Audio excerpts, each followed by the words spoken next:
Good afternoon বন্ধুরা, সবাই কেমন আছো? আশা করছি ভালো আছো। অনেক দিন পর তোমাদের জন্য ভিডিও নিয়ে আসলাম, কেননা আমার কিছু কারণবশত ভিডিও করার কোনো ইচ্ছা এনার্জি কোনোটাই ছিল না। তো পাড়াতে শুরু হয়েছে প্রোগ্রাম।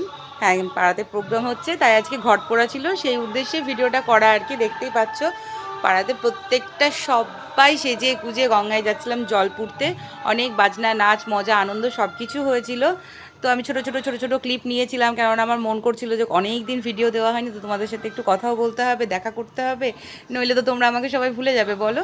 তো যাই হোক, দেখতেই পাচ্ছ ইনি হচ্ছেন একটা পাড়ার দাদু, উনি হচ্ছিলেন ঘট পুঁতবেন। তো দেখতেই পেলে সব কিছু কমপ্লিট হয়ে গেল। মন্দিরেও চলে এসেছি। মন্দিরে এসে দেখতে পাচ্ছ গীতা পাঠ হচ্ছিল, তো সবাই ওখান থেকে উঠে গেলেন, কেননা বাজনা হচ্ছিল অনেক রকম। সেটা আমি তোমাদেরকে পরের ভিডিওতে দেখাবো। আর অনেক ক্লান্ত, ঘেমে নিয়ে স্নান হয়ে গেছিলাম, তো তাড়াতাড়ি বাড়ি যাচ্ছিলাম, তো মাকে ডাকলাম চলো বাড়ি।